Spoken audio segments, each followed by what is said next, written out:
Think about waking up and not knowing if you'll be alive when the sun sets. Now imagine feeling that way every single day for months. That's not hypothetical for the men who fought in Vietnam. That's their reality. And I'm telling you right now, whatever you think you're made of, whatever you think you could handle, you wouldn't last a day in their shoes. This isn't me trying to be dramatic. This is me trying to help you understand what real survival actually looks like. Not the survival show version, not the movie version. The real thing, the thing that changes you forever. Let me take you back to 1965. You're 18 years old. Maybe you were drafted. Maybe you volunteered.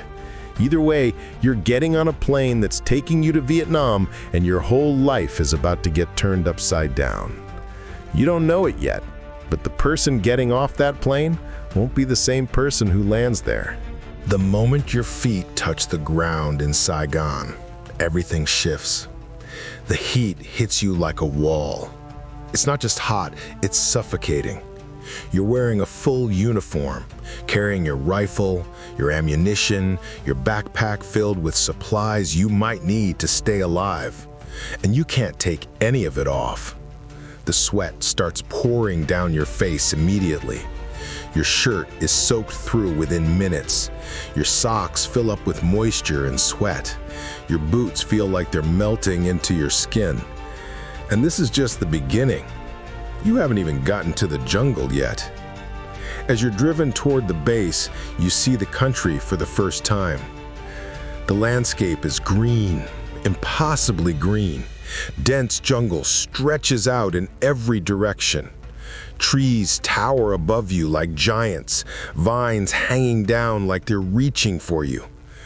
The air feels thick, like you're trying to breathe through a wet blanket. And somewhere out there, in that jungle, people want to kill you. People you've never met. People who know that jungle like you know your own neighborhood. People who have been waiting for you to show up.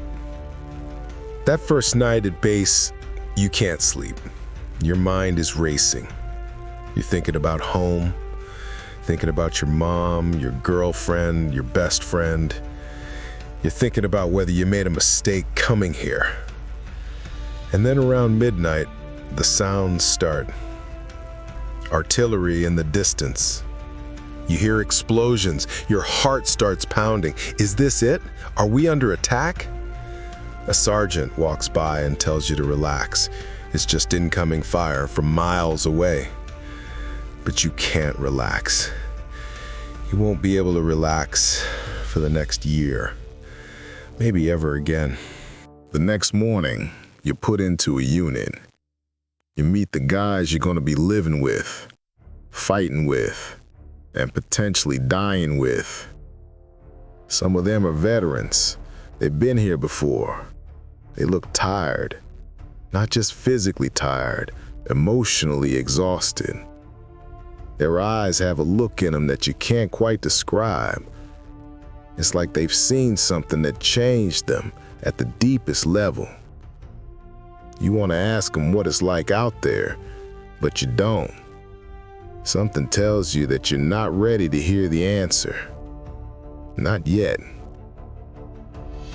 Your commanding officer briefs your squad. Tomorrow you're going on patrol. You're heading into the jungle to look for enemy positions.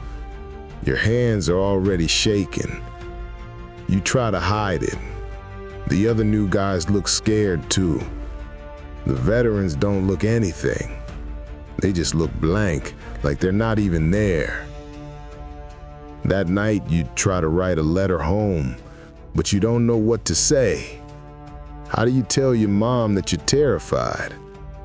How do you tell your girlfriend that you might not come back? You end up writing something generic about how things are okay and you miss everyone. You don't tell them the truth. You don't tell them how you feel like you're gonna throw up. You don't tell them that you haven't eaten all day because your stomach is in knots. Morning comes and it's time. You strap on your gear. Your rifle feels heavy in your hands. Actually, Everything feels heavy. You feel like you're moving in slow motion, even though you're walking normally. The squad heads out into the jungle, and within minutes, the world completely changes. The jungle is different than you imagined. The trees are so thick that you can barely see the person in front of you. The air is humid and dense. Every step is hard because the ground is either muddy or covered in vines and roots that grab your feet. Bugs are everywhere. Mosquitoes are attacking you constantly. Leeches attach themselves to your skin, and you don't even notice until you feel them sucking your blood. The sounds are constant. Insects, birds, water dripping from the canopy above. And you have to stay silent. You can't make noise. You can't talk. You can barely breathe loudly. After about an hour, your legs are already burning. Your lungs are struggling to get enough oxygen in this humid air. Sweat is pouring down your face so much that you can barely see. Your shirt is soaked completely through, and you're already thirsty. So thirsty that your mouth feels like it's made of sandpaper. You take a drink from your canteen, but the water tastes metallic and warm. It doesn't satisfy the thirst at all. It just reminds you that you're going to be thirsty for the entire day. Then something happens that changes everything. You hear a sound that isn't natural. It's a human sound. Voices. They're far away, but they're definitely there. The squad stops moving. Everyone gets low. The veterans point weapons in the direction of the sound. Your heart is going so fast that you think everyone must be able to hear it. You put your finger on the trigger of your rifle, like you've been trained to do. Your hands are shaking so badly that you're worried you'll accidentally shoot someone. The voices get closer. You can hear them clearly now. You don't understand the language, but you know what this means. They're enemy soldiers. They could be 50 yards away. They could be 20 yards away. The jungle is so thick that you can't see anything. And then, just like that, the noise stops. Silence. Complete silence. And that silence is somehow more terrifying than the noise. Where are they? Did they hear you? Are they getting ready to attack? One of the veterans puts his hand up. Stay still. Don't move. Don't even breathe loudly. Time becomes weird. Minutes feel like hours. You don't know if you've been waiting for 5 minutes or 50 minutes. Your legs start cramping. Your arms are aching from holding your rifle up. You need to move so badly, but you can't. You have to stay perfectly still. Then gunfire erupts. Not aimed at you. It's coming from somewhere else in the jungle, but it's close enough that you can hear the bullets whizzing through the trees above you. Bark explodes off trees. Leaves scatter everywhere. The noise is deafening. Your ears are ringing. Your instinct is to run, but you stay where you are because that's what you've been trained to do. Around you, the other soldiers in your squad are returning fire, but they're firing into the jungle at targets that can't even see. They're just shooting in the general direction of where the enemy fire came from. The shooting stops as suddenly as it started. Maybe 10 seconds of gunfire. That's all it took. One of the guys in your squad is hit. Blood is pouring from his shoulder. He's not screaming though. He's trying to stay quiet, but you can see the pain in his face. A medic crawls over to him and starts treating the wound. The sergeant signals everyone to get ready to move. You're getting out of here now. As you're moving through the jungle, half running, half crawling, your mind is completely fractured. You're thinking about 1,000 things at once. You're thinking about the guy who got shot. You're thinking about whether the enemy is following you. You're thinking about home. You're thinking about the fact that you might die today. You're thinking about how you have 11 more months of this, 11 more months of patrols where people shoot at you and you shoot at people you can't see. By the time you get back to base, you're completely destroyed.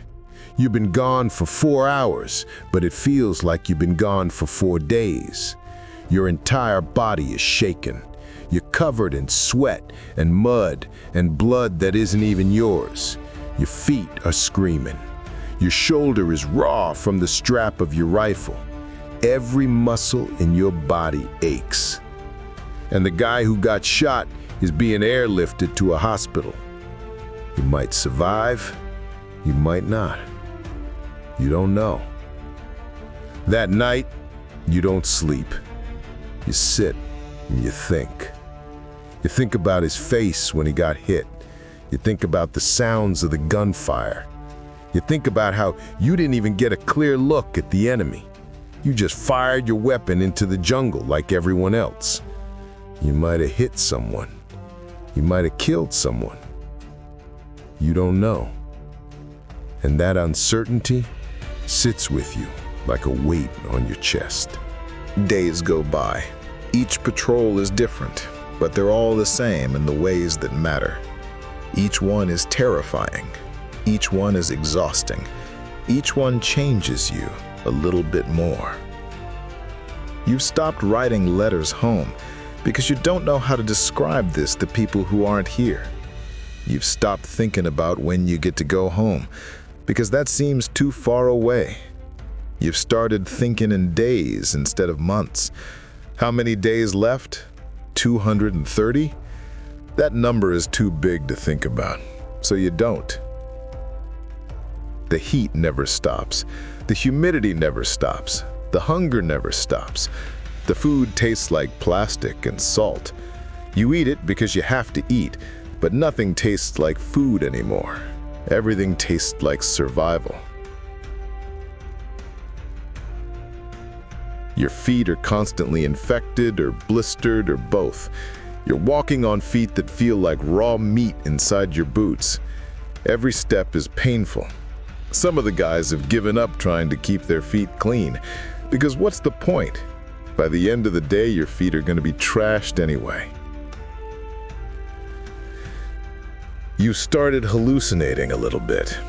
You haven't slept well in days. Last night, you got maybe 3 hours of broken sleep because you were on guard duty. The night before that, mortar fire woke everyone up. The night before that, nobody could sleep because there were reports of enemy movement near the base. You're so tired that you're seeing things that aren't there. You'll look at a shadow and think it's a person. You'll hear a sound and think it's gunfire. Your nervous system is permanently on alert. Your body won't let you relax. Even when you're physically safe at base, your mind doesn't believe it. You're waiting for attack. You're waiting for something to go wrong. 3 weeks in, you're not the same person you were when you got here. The casual version of you, the version that joked around and thought about girls and made plans for the future, that person is gone. You've been replaced by someone harder, someone meaner, someone who can watch a guy get shot and keep moving, because stopping means you'll get shot too. Someone who can kill, someone who has killed, because by now you've fired your weapon at the enemy and you know that your bullets have hit something. Whether it was a person or not, you're not sure, but they've hit something. The worst part isn't even the combat. The worst part is the waiting, the uncertainty, knowing that something bad could happen at any moment but not knowing when. Knowing that the guy standing next to you today might be dead tomorrow. Knowing that you might be the one who's dead tomorrow. That uncertainty eats away at you from the inside. It wears you down. It breaks you. By the time you've been here for a couple of months, you're broken in ways you didn't know you could be broken. You've seen things that you'll never be able to unsee. You've done things that you'll never be able to undo. You've lost friends. You've watched people die. You've been afraid in ways that you never knew existed. And you still have half a year left or more. Because some guys have to extend their tour, some guys don't get to leave when they thought they would. You've started thinking about going home in a different way now. Before, you thought about how good it would be to be home, to see your family, to see your girlfriend, to sleep in your own bed, to eat real food, to be safe. But now, you're scared of going home because you know you're not gonna fit in there anymore. Your friends back home are worried about normal things. They're worried about grades or jobs or relationships. They're living in a world that bad things don't happen. They're living in a world that you've left. And you don't know if you can ever really go back to that world, even if you survive this. The more time passes, the more you understand what the veterans meant when they had that empty look in their eyes. You're getting that look now. You can see it when you look in a mirror. Your eyes look hollow, like the light is still on inside, but nobody's home. You're functioning, but you're not really living. You're surviving, but you're not really alive. By the time 6 months have passed, you've experienced things that would take a normal person a lifetime to encounter. You've been scared more times than you can count. You've been hungry, you've been sick, you've been wounded or watched your friends be wounded. You've killed or watched people be killed. You've seen death. You've felt death near you. And you're still here. You've made it halfway through your tour. 6 more months, and you get to go home. But here's the thing. You know now that going home doesn't mean getting better. It means going home broken and trying to figure out how to live a normal life when nothing about you is normal anymore. It means waking up at 3 in the morning from nightmares about things you saw here. It means not being able to be in crowds because you panic. It means having relationships that don't work because your girlfriend or wife can't understand why you sometimes just shut down and stop talking. It means self-medicating with alcohol or drugs because it's the only way to quiet the noise in your head. You're going to spend the rest of your life in Vietnam, even when you're not in Vietnam anymore. And that's the real horror of this war. It's not just the bullets and the explosions and the death. It's what it does to your soul. It's what it takes from you that you'll never get back. So when I say you wouldn't survive a day in the Vietnam War, I don't just mean physically. I mean mentally. I mean spiritually.